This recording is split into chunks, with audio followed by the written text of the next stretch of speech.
There we go. A couple housekeeping items. First, I see a couple new faces to the group on the line. So I'm Katie Hepner. I'm the director of the Economic Alliance. We've been co-hosting these coffee talks bi-weekly since March of 2020 with the Wadena Development Authority. And my, how time flies when you're having fun. Please remember to keep yourself muted unless you're asking a question. Then feel free to unmute yourself or put your question in the chat. This session is being recorded, and we'll make sure to get it up on our website for those who want to watch it or share it. Today joining us, we have Ryan Odden and Heather Olson from Wadena County, and they're going to give us a bit of a update. So I guess you would call it the Wadena County edition of the Wadena County Coffee Talks, but that's not as fun of a title. So Ryan and Heather, please feel free to jump in. You have the ability to share your screen, whatever you need to do. I don't know which of you is planning on going first. There you go, Ryan. Sure, I'll jump in right away. Good morning, everybody. Nice to see all the attendance. And I was gonna first talk about some of the projects, some of the things that the county and the county board have been involved in the last year. And one of the bigger things that we've done, and working with our local partners on some of these things, we've gotten a lot of different bond projects that have come into the county. And one of them is it's an older bond project. The city of Wadena and county commissioners, with support of the legislators, got $5 million to come in for, it was the original 4-laning in of Highway 10 in Wadena. And part of that was also for drainage along Highway 10. So last year, a project to deal with the drainage component, which is about $1.2 million, got started. That's in the fairgrounds area. So those funds that project will help take some of the water off the Highway 10 right away. And we're basically shipping it north. Then with Tri-County Healthcare moving to right outside of Wadena County, we're going to have to move our county road, and we work with Auditor County and Tri-County to come up with a proposed new alignment, and that should be happening this year. And Representative Poston helped get some bonding dollars of, I think it was 1.2 million for that project. And then the counties, both Auditor, Wadena, and Tri-County Hospital worked together, and we got we call it a TED grant. It's a Transportation Economic Development Grant. And that's for putting turn lanes on Highway 10. And that was about another 800,000. So it's a lot of money coming into these projects, are road projects, but like that the $1.2 million project on the fairgrounds, it was a local contractor. So, you know, there's spin-offs that, yes, it's work along Highway 10, but we're hiring local people, and sometimes when it isn't local, they're staying, you know, in our local community. So there's those side benefits of when we make the extra effort to go after different funds, we get these side benefits of growth. And hopefully with these new road alignments, you know, hopefully businesses will want to build you know, along them, or, you know, it just makes the communities look better. Part of all of the different legislation that happened, there was also dollars set aside to MnDOT. And of course, locally, we have been promoting this for the 4-laning of Trunk Highway 10. So what I found out about this project is that it's still planned for about 2024, 2025. So that's actually, you know, only 2 to 3 years away. We're going to have this major road project through the community, and they are selecting a outside consultant. MnDOT is hiring an outside consultant to basically design and build the job. So they should be making that announcement who they selected for that project, that design work here, I'd say in the next 2-3 weeks. Then they'll start putting out, you'll see it from MnDOT. They'll probably have some sort of public hearings and ways that the community could be engaged with their design process. So just for everybody who's kind of listening or has concerns about that, that'll be coming from the consultant and MnDOT to have opportunities to participate with that. The county board itself is, I think 4 of our commissioners will be participating in a legislative conference coming up at the end of February. That's where we go down to the Capitol, we meet with representatives and try to bring awareness to local concerns. So if anybody here participating today has something that, from a legislative side, if it's something they think is something the commissioners should be aware about or concerned, certainly email me and I can bring it forward to the county board, because we want to have a kind of a unified front when we're going to the Capitol and promoting different causes. So that was kind of a upcoming thing, but that's all I had for kind of the bigger projects for 2021. And I think Heather was going to talk about how we're doing budget wise and all of that kind of financial aspects. Perfect. Thank you, Ryan. Heather? Good morning. So I'm actually going to touch a little bit on 2021 with the COVID grants that we as a county dealt with in the spring of 2021. At the end of 2020, the county got $271,000 again in our second wave of COVID dollars. We actually funded that to 25 different businesses in town. Give me 1 second here. I'm going to actually show, it's not going to let me. Hold on. They were all local businesses, so they were all within the county of Wadena. Lots of restaurants. That was the biggest taker of the dollars, but it was split between 25 different entities. And if they got the first round, there was a little bit of a deduction to what they got, but we had spread that throughout those 25 as evenly and as fairly as we thought possible with that second round of grants. We did not have a lot of time given to us with that second round of money. It was here, you have it, you have until this time frame to get it done, get reports back to us, and have it back. It was much shorter and much more expedited than that first round that we had done in 2020. Later on in the year, we actually obtained half of our ARPA funding. I believe that came in July, if I remember right.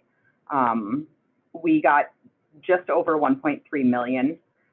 In total, we will receive 2.7 million. We will get the second half this year. And that kind of leads us into what's going on currently.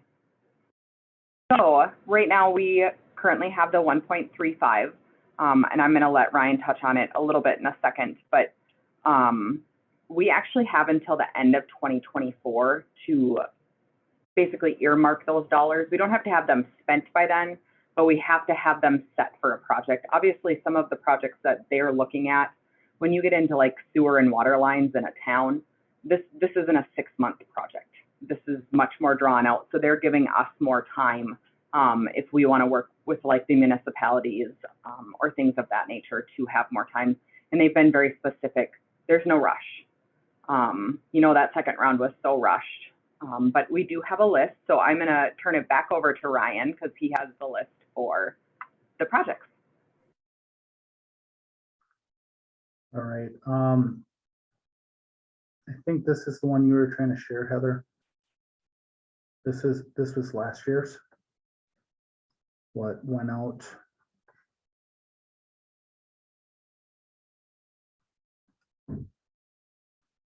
Can you see that?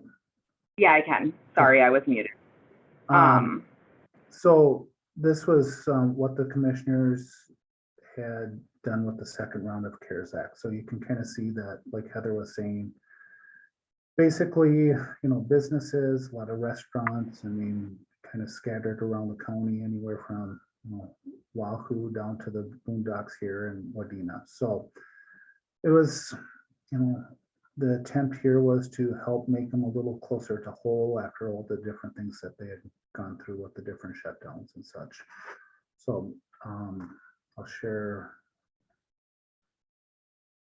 Right now, the county board has been soliciting different ideas for this current round of funding, and the board itself hasn't, the board hasn't committed to, a certain percentage going to any site, any type of project.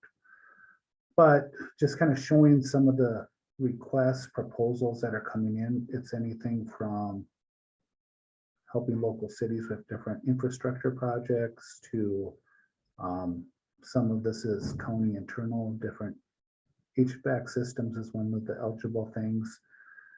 Some of these items that I have on this list, it was just citizens emailing the county. So I put everything on the list, the board gets it. The board has approved a couple expenditures from these ARPA funds, and you can see that here. So right now, out of the 1.3 million we've received, we've committed 136,000. So the sheriff's office, this was kind of a big discussion, but the jail is actually congregate living. So it's one of those items that are eligible, and trying to make different upkeep changes in there to facilitate how they handle employees and handle food and those kind of things. So right now it's very much of a, we are taking ideas and suggestions and the board is discussing them. Since it's a large amount of funds. And does anybody have any question on this part? Feel free to unmute yourself if you have any questions.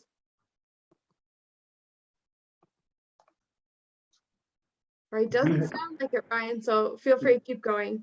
If anybody has ideas, suggestions, email those to me, and then I put it on the list and I give it to the commissioners for their consideration. So maybe looking at this list, I'll give you a few ideas later on in the day, and I'd certainly be happy to take any suggestions. So I'll let Heather continue.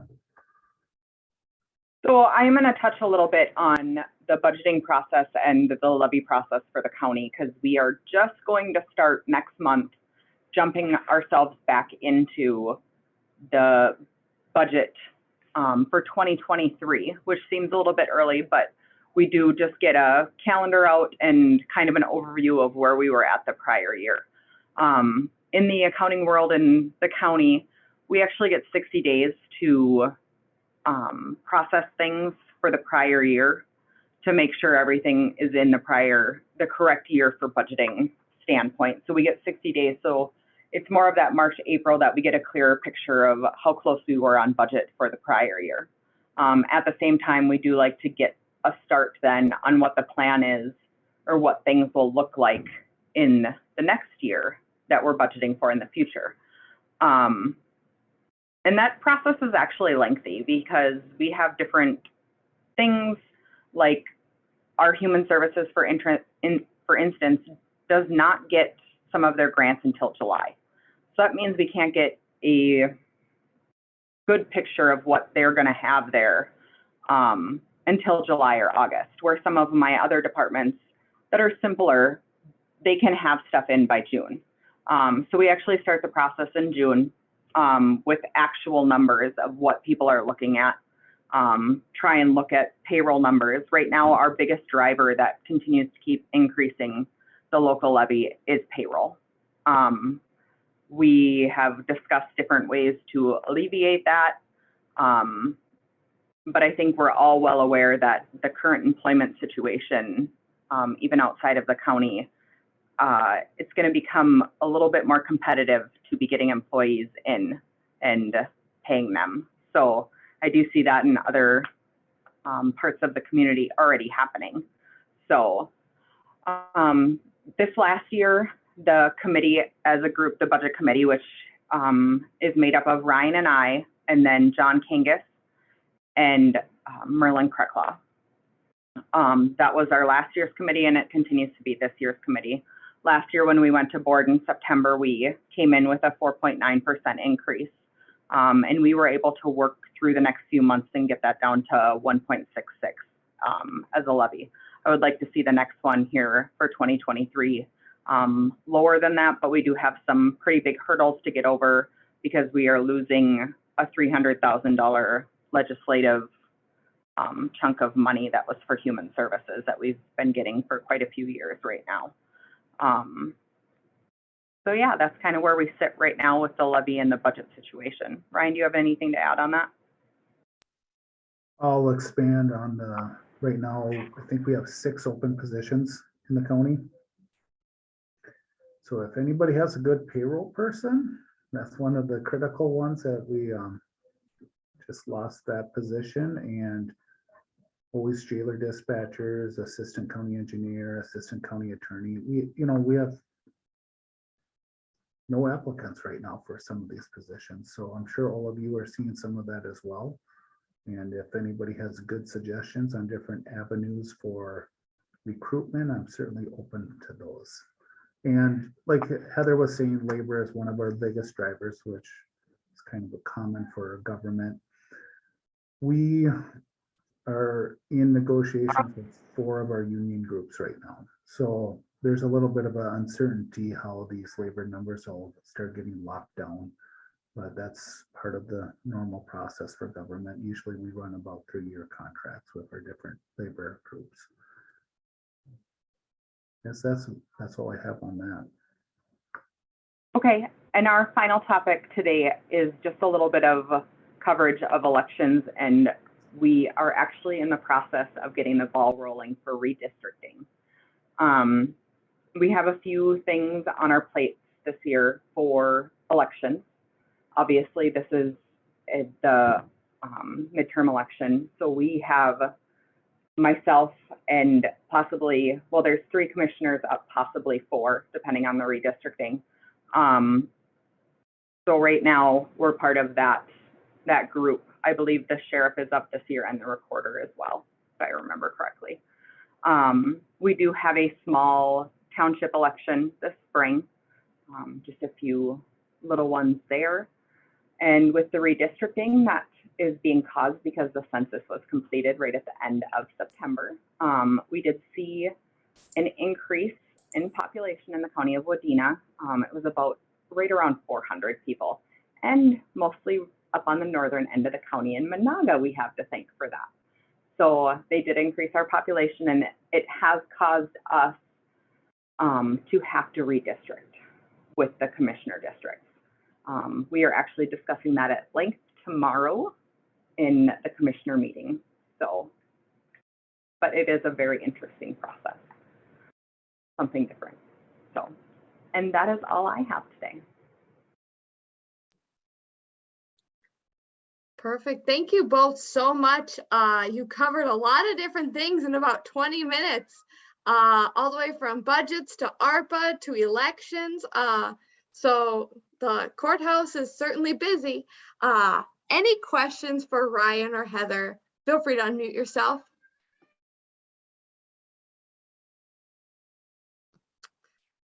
Go ahead. Oh, go ahead. Yeah, Katie, this is Mayor Dice. A couple questions for Heather. Number one, you said that you were losing 300,000 from social services from a legislative thing. What was that all about now? I believe it was Bill and Sheldon had gone down twice now and spoke with the legislature to get more funding for the human services aspect in Wadena County. We were given 2 different chunks of money twice.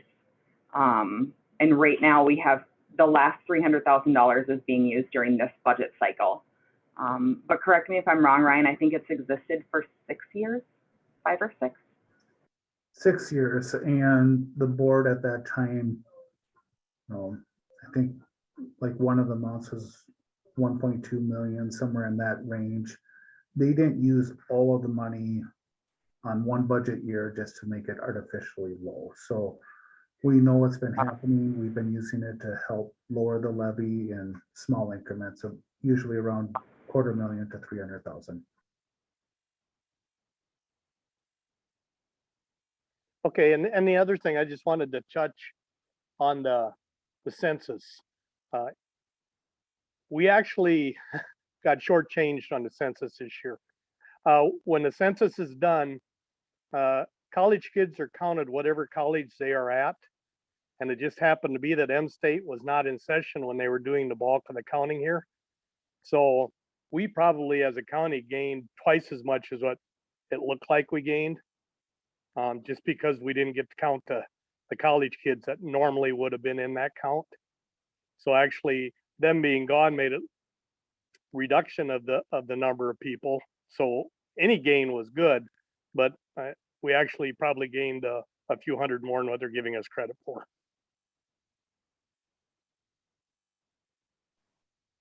Thanks for sharing that. That's a good, it's always interesting to hear how the census works and what little variables make a tipping point either direction. Any other questions for Heather or Ryan? Feel free to unmute yourself.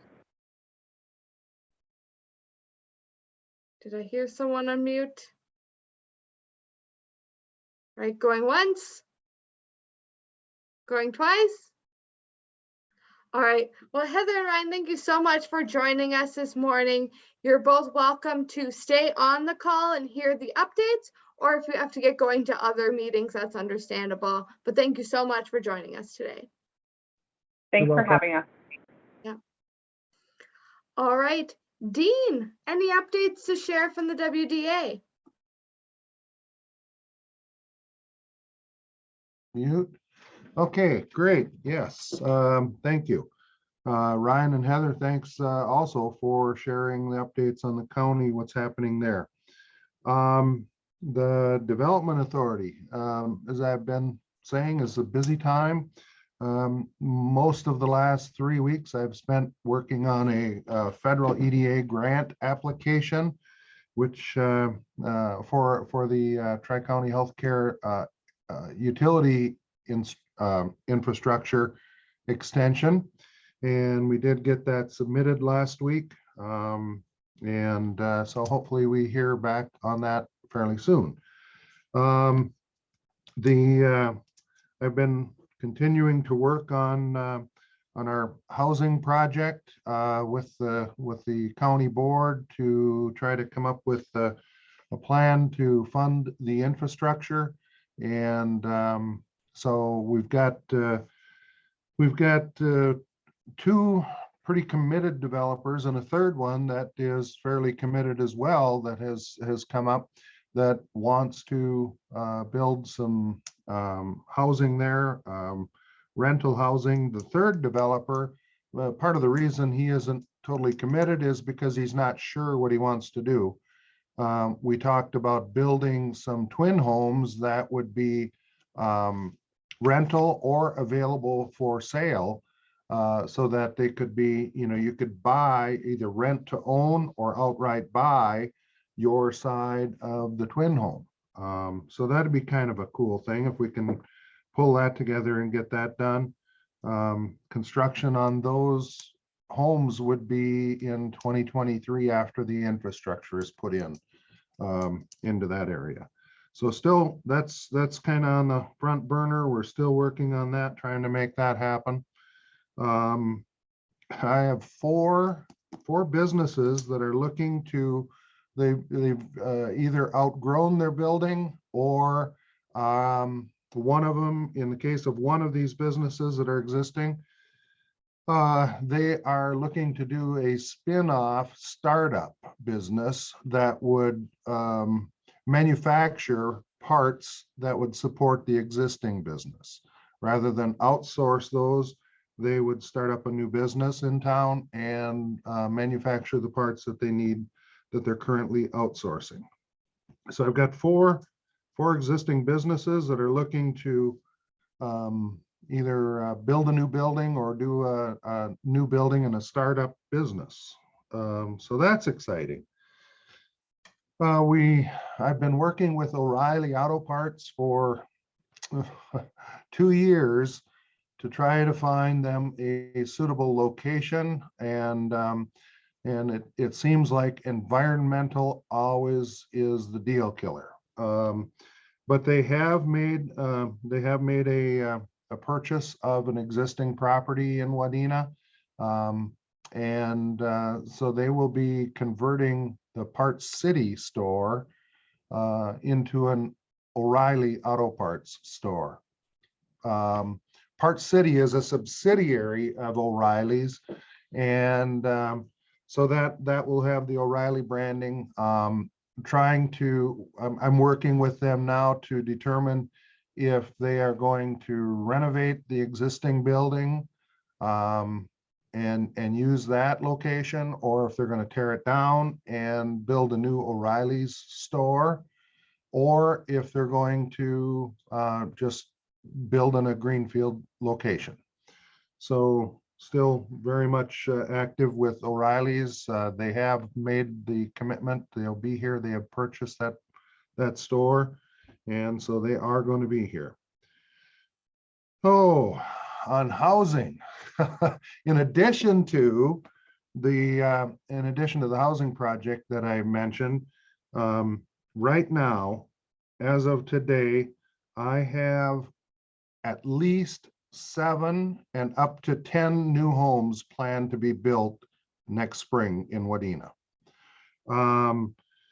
There are a couple of them that are maybes,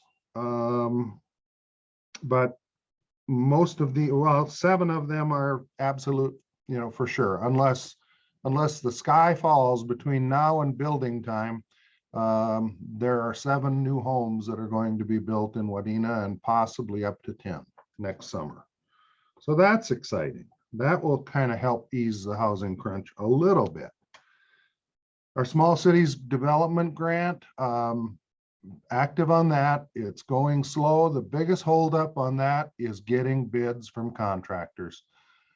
It doesn't matter what contractor it is or what trade it is difficult to get bids because they are still absolutely swamped. They're just really busy, and that's been the holdup there. But we are making some progress on that and getting projects completed slowly but surely. So that's happening. Still working on a couple of new businesses and expansions. One would involve an expansion of a fairly substantial business that's in Detroit Lakes that is looking at doing a satellite location in Wadena. And working on creating a food truck ordinance to allow food trucks to come into town currently we have like a peddler's or peddler's license or transient merchant license, but those really don't apply well to food trucks. So we're working on that. We have a business Dean, that is I have a looking. question. Oh, Dean, how much does that peddler license cost? Do you know? yeah, it is $50, and that is good for 3 days. Okay, because yeah, I think we have, I don't know if we have a peddler or a food truck, but we charge 500 for the season, for the summer season, I think it is. Yeah, and that's kind of what we're looking at doing. Okay. Our interim city administrator and I are working on trying to come up with some kind of a plan for food trucks, and because it's $50 and that's for 3 days, and then $10 per day after that. Okay. So it gets to be cost prohibitive, but part of that is a protection of our brick and mortar businesses. That's We have true. restaurants here that are employing people, paying taxes, buying electricity, using water. And so we have to kind of look out a little bit for our brick and mortar business owners as well. So it shouldn't be free. Someone shouldn't be able to just come in and set up shop and not have any cost. But Is there a something about distance from other restaurant locations or Yeah. something like that? Well, that hasn't been established yet. Okay. But that is one thing that we are looking at including is having a separation. They can't just go and pull up outside of an existing restaurant and sell hot dogs. So, Yeah, yeah, we had that issue with a taco truck. We have two Mexican restaurants in town. And the one parked like, it was a half a block away on another location. Not that Mi Pueblito would have been in business, but they are now out of business. But it was a Good Friday, every single Friday. They parked right nearby. So it was, yeah, it was Yeah. not, yeah. yeah. And they were from Wilmer and they were good, but I don't know why people didn't go to the restaurant as opposed to the. Yeah, exactly. Yeah. But yeah, and that's kind of difficult in Wadena because we have, I mean, with the number of restaurants we have and the spacing, it's going to be difficult to have even one block of separation. So we'll have to figure that out. It's something that we're looking at though. So. Okay, thank you. Yep, you're welcome. And that kind of wraps up my update on what's happening here. Thank you so much, Dean. Always so much to share. Love hearing about the new businesses, the new houses. Those are all things we want to hear and see. So great news coming Yeah. from Wadena. Yeah. Any more questions for Dean? All right. David Heyer from Deed, I see you popped on. Do you have any updates to share with us today? Yeah, good morning, Katie. Thanks for inviting me. Yeah, I've got a couple updates, just quick ones. The state's rolled out the Main Street Revitalization Funding Grant Program. That's a $41 million grant throughout the state to help communities that were impacted by social unrest during the riots and COVID issues last couple of years. There is a webinar on February 8th at 11 o'clock in the morning for communities that are looking at this as a potential funding source. We are looking at regional efforts for these programs, this program and especially. We can't, we're not allowed by statute to release the funds right directly to a city for their economic redevelopment. It has to go through a third party, something like the Initiative Foundation or West Central Initiative can be your conduit. And like I said, we were looking at a regional effort. So if Wadena wants to put something on that helps for the county, that helps Staples and the city of Wadena or whatever other communities are looking to be part of that, you can apply for those funds. It's a fairly short window. I think the application is due by the end of February. So it's going to be a quick turnaround on these. But that's the Main Street Revitalization Funding Program. The webinar is February 8th. I can put the copy of the webinar in the link as well. We also have the coming out in the second quarter of this year, the State Small Business Credit Initiative, SSBCI for short. We received $75 million from the federal government, or we are hoping to receive $75 million from the federal government to fund these programs. Like I said, the rollout sometime in the second quarter. We're still waiting from the federal government to get a final authorization on our application. And once we have that, we'll start rolling out the programs. A couple of them, from what I understand, will be similar to what we had in the past with SSBCI, which was initiatives to help small businesses with funding. And then there's a couple new ones that are going to be rolled out as well if we get the okay to move forward. So look for those in the near future. And of course, Minnesota Broadband Group is working to, they have an additional $70 million in federal dollars that's been allocated to broadband. And we opened up the application. Well, I haven't opened up the application process yet because the funding hasn't been secured. But as soon as the funding is secured, they'll open up the application process. And there is a criteria on the website right now for companies that are, or communities that are looking for broadband. You can look at the criteria for that, for those grants on the website, on the broadband website. So those are the three big updates from the state. I'm not sure if anybody's got any questions. I'd be happy to field any questions anybody has. Thank you so much. Does anyone have any questions? All right, as always, thank you so much for joining us. Thanks for the invite. Good seeing everybody. All right, Melissa Wyman from Staples, I see you're on the call. Any updates to share with the group? Yeah, there's some stuff going on. Again, the housing is big in our area here too. Working with 3 different developers that are looking at our Valley View lots, which is an old development that is on tax forfeit. Sounds like if we can work out these deals to fit the needs on both sides, that we could have 7, I think it's 4 single family homes this year in 2022, 3 single family homes in 2023, and then 20 duplex lots over the next 2 years as well. Or 10 duplex pads, 20 units, I guess would be the best way to go. Primarily for rent, but they could go also for that for sale process as well for one of those developers. So that's exciting. Definitely a need in all of Wadena County and Staples overall as well. That is in the Wadena County side. We have Voyager Industries. They're up and running. They just acquired what used to be the McKechnie building, our industrial park, in January, but they have got some staff working right now. I actually am fortunate. I'm excited to go and do a tour this afternoon.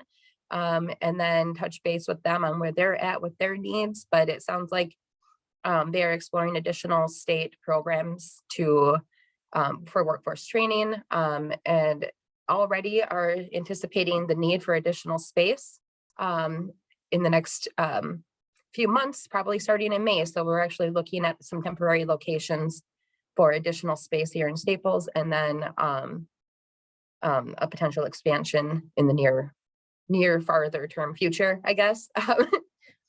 Not quite, maybe probably not this summer, but who knows, as they get more comfortable and get everything switched over, how quickly they would need that. So very exciting things that way.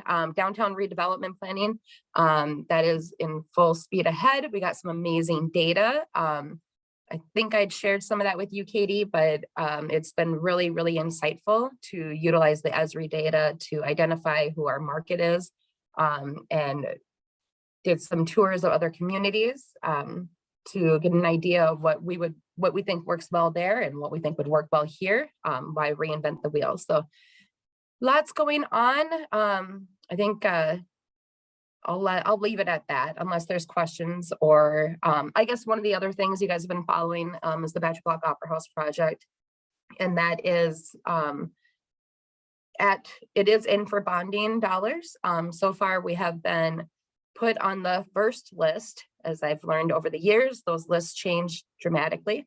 But that first list of the governor's recommendations for bonding, we're on there for full approval of our request. So yeah, I'll leave it at that unless there's questions that anybody else has on other things.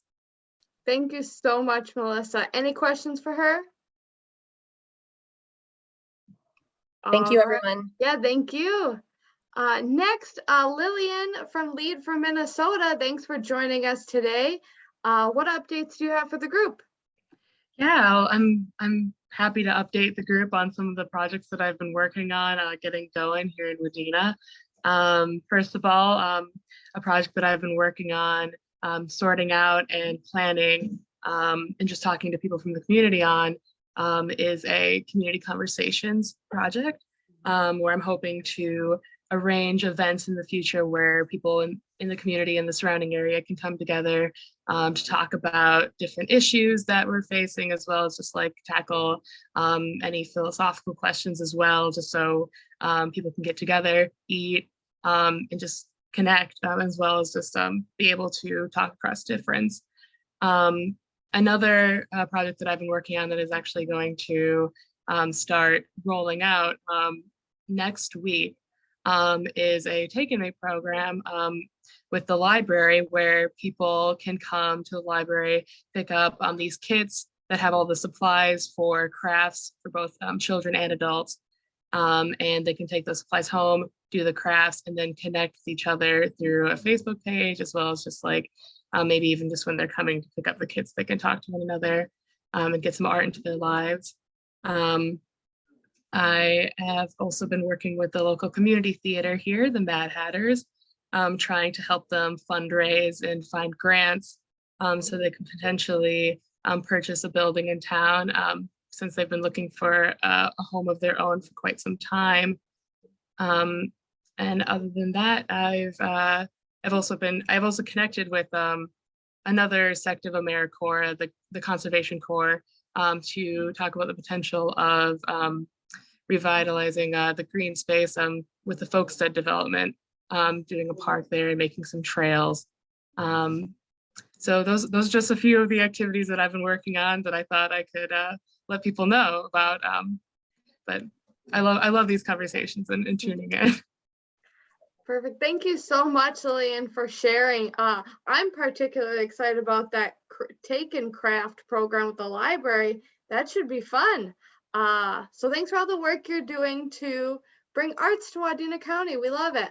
Any questions for Lillian? All right, I'm just gonna look and see who else is on the call here. Ryan Damlow, do you have anything from Tri-County Healthcare to share since Joel couldn't be with us this morning? Yeah, so I'm going to share my screen here real quick and share some of the same numbers that Joel typically does for us on these calls. If I can figure out which one, I have so many tabs open right now. It's probably not the best thing in the world here. There it is. This is the one I want to see. All right, so this is one screen that Joel usually shares with us. This is for the last month, and this is showing the hospitalizations for COVID patients over the last month. And so again, this is statewide. So the top blue bubbles represent all of the hospitalized patients in the state of Minnesota. The purple represents the metro, and the orange represents the rural hospitals. So as you can see, we've come back down a bit. So this is again a 1 month snapshot. So looking January 1 to February 1. So it is nice to see that we've come back down off that high of, into the 1600s in the middle and late part of January. So that's exciting to see. And you can also see that our rural health beds have also freed up a little bit more. We're still a little bit higher than we were at the beginning of January, but we've come down from some of our highs. And this is a really good snapshot too here. This one just simply shows this is for our youth, for our pediatric cases. As Omicron swept across Minnesota, we saw again, the beds raise up as high as 82 beds for COVID patients for our pediatrics. And so it's great to see that number has steadily come down over the last week itself. So we're excited to see that. So let's see here. I gotta see stop share. All right. So other than that, again, we're continuing to see good testing out over at the Armory. Again, that's Mondays and Tuesdays. They will be closed on President's Day here in January. So that testing does help us tremendously, obviously, with that testing being done Monday and Tuesdays over at the Armory. Helps kind of relieve our staff a little bit as well. So other than that, I think that's really what we have. It's usually what we talk about a lot. We have seen, we saw a big spike. If people weren't paying attention to the numbers locally, we had actually crested higher than the Delta variant, and is higher than we ever were last summer or last fall. It was amazing, the numbers. I don't have that chart to pull up right now, but it was we reached over 340 cases per 10,000 here in Wadena County. It was just a straight rocket for about the last week and a half to 2 weeks. And so, but again, luckily, as Joel has mentioned multiple times, it just didn't seem to hit as hard for hospitalizations and for some of those end results that we've been seeing earlier on with Delta and some of those other variants early on. So, so that's good to see. Again, as we continue to find out more info about vaccines, again, obviously we still have those. Johnson & Johnson is pretty much out. We're not able to get any more of the single dose Johnson & Johnson, and they've actually stopped recommending that for the Omicron variant anyway. Again, it's been a little bit quieter on the front here, so that's been good. When we see quieter numbers, that's helpful in our hospital world. So that's what I got for you today, Katie. Thank you so much, Ryan. Any questions for him? Merlin, you unmuted yourself. Did you have a question, or was that just an accident? I have a lot of questions, Katie, but I just wanted to mention to this group that on the 26th, I believe it was, of January, there was a, you can even look at me if you want here. There was a Zoom meeting put on by several counties, ARP, And it was one of the most enthusiastic Zoom meetings I've ever been to. It had from, at various times in the 2-hour presentation, from 175 and up to 225 were signed up for it. It concerns auxiliary dwelling units. It pertains mostly to the rural areas of our county. And to be frank with you, I think it has more potential to create housing in the county than about almost anything else we can do without a lot of government financing and things. So if you, in the next few years, you're going to hear a lot about ADUs because it is becoming a very popular subject. And Isani recently is in the process of passing an ordinance. Stearns has, in the past, it's been primarily used in cities, but more and more they're being directed toward rural areas. So if you ever wanted to look at a recap of that Zoom meeting and all the information that goes with it, you could contact Ryan Odden and he'd be happy to share that, I think, with you. That's all I have. Thanks, Merlin, for mentioning that. I have one plug I'm going to put in real quick, as long as we still have a little time. The Economic Alliance is hosting a few events that are coming up. The first, on February 22nd, we're hosting a non-traditional lenders forum at noon. It's on Zoom, and you'll be able to hear a little bit more about gap financing and connect from some of the lenders in our area, like Initiative Foundation, Todd Wadena Electric Co-op, and CETA, and West Central Telephone. So I'll be sure to put the registration page in the comments so you can check that out. And then in March, we're hosting a 3-week series alongside the North Central SBDC. It's called Clicks and Bricks. It's an e-commerce mini-series for existing businesses, and the theme is how to integrate e-commerce into your existing business practices. So I'll share the registration page for that as well. Please feel free to either register yourself or share this information with someone you know who might be interested. So I'm just going to real quick put these registration pages in here. Does anyone else have any updates to share with the group? Feel free to unmute yourself if you do. All right, I added those registration pages for you guys to take a quick peek. Other than that, great session today. Thank you all so much for joining us. Please join us again in 2 weeks. Thank you. Take care.